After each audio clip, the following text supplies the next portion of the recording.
Drawing an apple like this looks so good. Let's think of the apple as a sphere. Use straight lines to sketch its shape. Remember to keep it angular rather than too round. The terminator line can be summarized with a circle. Notice the variations in surface structure.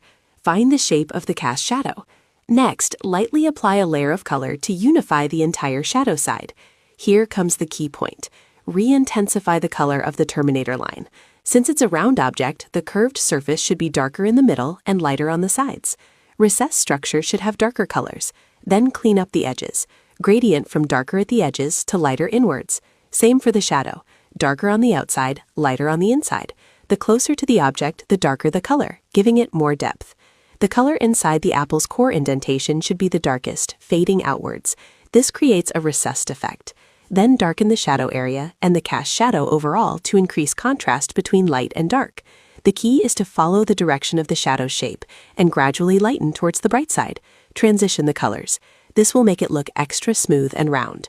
For the shadow side, use a Chige charcoal pencil dark. For the midtones, use a Chige charcoal pencil gray. Try to sharpen the pencil as it's easier to control. For the light side, use a Chige charcoal pencil light. First, create a light gray area following the edge's direction. Remember to follow the structure when hatching. This gives the apple a textured, undulating effect. Keep the surrounding colors grayish, gradually lightening towards the highlight. This makes the 3D effect very prominent. Leave out the shape of the highlight. The background is even simpler. Hatch in the direction of the apple's edge. The closer to the object, the darker the color, which highlights the apple effectively.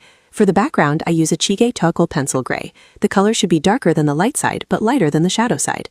Avoid hatching in just one direction to prevent a muddy look. Sharpen the pencil as much as possible. Next, use a tissue to gently smudge it, making the tones finer and more appealing.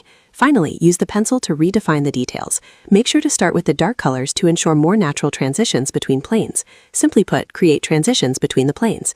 Then add some textural details and the shape of the highlights. Note, for this detailing step, you must use a sharp pencil. Keep the drawing clean. Be sure to use the background color to clean up the edges. The background should be darkest near the highlight. It looks really great. Perfect.